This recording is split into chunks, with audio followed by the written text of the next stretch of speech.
On the Atlantic coast, a couple of hours from New York, there's a bizarre town called Atlantic City. A lot of people find it a nice place to retire to. It has a sort of soothing atmosphere of decay and decline. A feeling of futility that's not unpleasurable.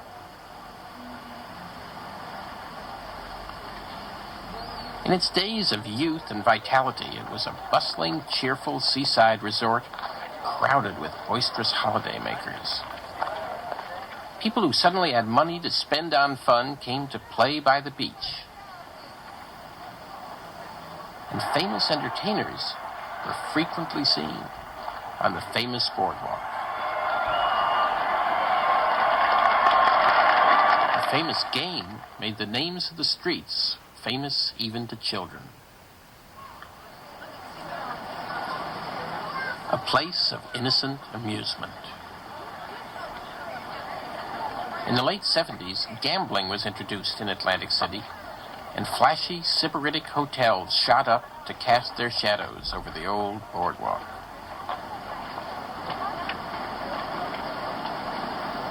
People who, for one reason or another, are interested in observing the fascinating processes of human decay and growth are drawn to a place like Atlantic City. Well, I like it.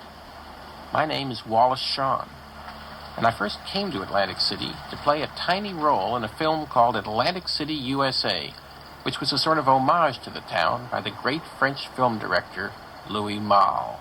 So do you think that coming to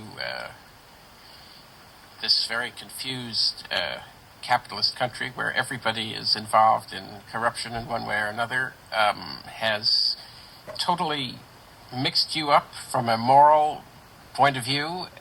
Because in Atlantic City, all of the characters are involved in layer upon layer of dishonesty. Well, now, Wally, I have to tell you the truth here. The Atlantic City was, in a way, closer to a documentary than any fiction work that I have done, because it all happened very fast. Where Atlantic City happened to me after I'd been turned down about another project, and I felt very bad about it, and I was just,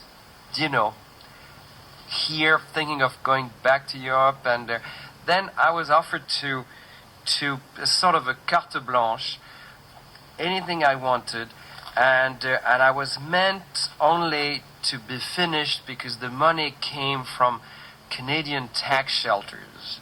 I had to be finished by the end of the year, and we were in August, right?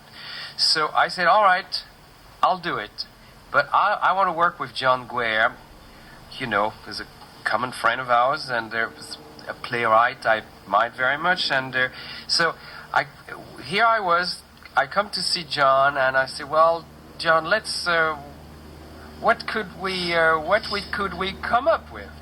I think it should be about America today, and then the topic of Atlantic City and the gambling, what was happening in Atlantic City, which just started, came up, and we decided, out of the blue to rent a car and to go to Atlantic City, and we spent one day in Atlantic City, and practically the script came out of that one striking vision, or rather series of images of Atlantic City as it was then, which was it was like this absurd place where there were nothing but buildings going up and buildings going down. And I think the only thing this picture is trying to be is trying to be a sort of a reflecting the sort of shock that I had when I first came here. The Kate Reed's character, this great old woman who's keeping the Burt Lancaster character. We met her on the boardwalk. Here she was. We sort of met those types, and all it was trying to put together very hastily a story that would permit us to sort of shoot a fictional documentary. There's a lot of Atlantic City which is you know, a little bit. It's never happened to me to just throw things and see what came out of this sort of. It was very improvised. It was the first time when I felt I was just at ease in, you know, in transposing documentary into fiction or fiction into documentary, whatever. But suddenly the two things getting together. In this country, I see things shifting constantly, and I see that you know, I go away for 3 months to Europe, and I come back, and I see that things have happened. I see that nothing lasts. I see that you become a has-been in you know, in a year. I see that you have to watch constantly because it's like the, you know, the course of history is speeding up so much that what was topical a few months ago is now completely out of fashion. And I see these people that are so restless that they have to come up with something new all the time. And I think in that sense, Atlantic City is a pretty good metaphor.